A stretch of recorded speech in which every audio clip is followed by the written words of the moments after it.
What's good, interweb? This is your boy Q the Geek back again with what you should be playing, and this is the list of games that I think that not only would tickle your fancy, but of course tickles mine. I'm making a YouTube video about it.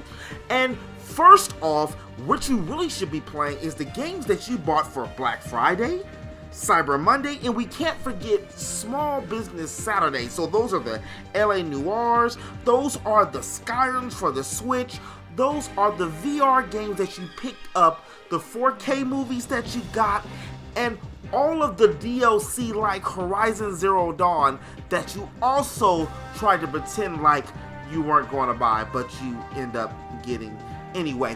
But this month, thankfully, is not as extreme as the last few months, but the show always must go on, and one of the big titles that I've waited for all year is going to be released on December 1st, and it's going to be one of those exclusive, matter of fact, is this the first exclusive JRPG, first party JRPG for Nintendo? And I'm talking about that Xenoblade Chronicles 2. Now, I can make this entire video about Xenoblade Chronicles 2. It's taking the best of both worlds with taking the Japanese character base and colorful fantasy scheme mixed with the Western RPGs where you have an expansive world. Meet Xenoblade Chronicles series, and Xenoblade Chronicles 2 seems like it took a page from Skies of Arcadia, a Sega Overworks game that came out like when the Dreamcast launched. The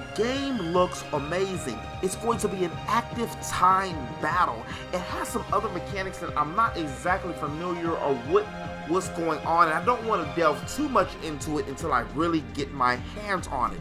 But this game comes out on December 1st, and I've been more excited about this, honestly, than Mario Odyssey. If you are a fan of JRPGs, and if you are a fan of just RPGs in general, and you need something to sit back and play, and something that's just on the same page as Skyrim, but different, you need to get this. On December 5th, the Walking Dead Telltale Series collection dropped for PlayStation 4 and for Xbox One. There's nothing like being able to put your hands in the scenario of characters, or even a made-up story of fictional characters within an alternate world within a series. Meet Telltale Series' Walking Dead, Telltale Batman, and just some of the other games like, what was it, The Wolf Within?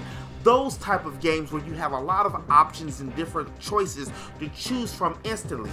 This is a great game to get someone who isn't a great gamer, however, they might want to play it because of the fact that they love the Walking Dead series. It's also a great game if you just love the Telltale series in itself and you love Walking Dead.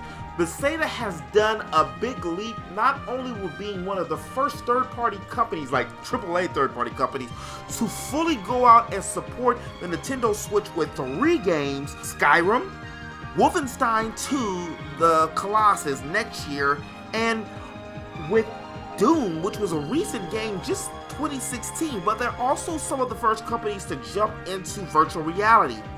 Fallout 4 VR was first announced at last year's Bethesda's E3 showcase, and even though I am not the hugest Fallout fan, I do have many of friends who love the game, not only have been trying to recruit me to play it, but also can't stop raving about its quirks and raving about its own mythology within the story. So if you are a fan of Fallout 4, or if you know someone's a fan of Fallout 4 and you have a PC, and you've got a VR headset, then you probably want to jump into some Fallout 4. Also on the 5th, it's going to be Okami HD. And if you remember Okami way back in the GameCube, PlayStation 2, Xbox era, it was a Capcom-based game which was starring a wolf with a paintbrush. I don't want to give too much, but the gameplay was amazing, and so was the graphics. I love when video games can have modern-day graphics without having modern-day graphics. Not every graphical-based game has to be CG 60 frames per second. It can be something that looks fully rendered, or cartoonish, but with amazing graphics, just like Cuphead just was. Okami drops for PlayStation 4, Windows PC, and for Xbox One. So if you weren't able to pick it up or even play it back in the day, then now you have your chance. On December 13th, Final Fantasy 15 episode Ignis finally dropped. So we already had Gladio, we've already had Prompto, and we finally get Ignis. And this DLC looks like it's going to have some more backstory. And I've heard rumblings and rumors that we're going to have some other antagonists that gives us a different perspective of Mr. Ignis. I'm interested in why he is able to cook so well. There's still no word on if Luna's gonna ever have DLC, but only time will tell, and until then, let's just enjoy Ignis.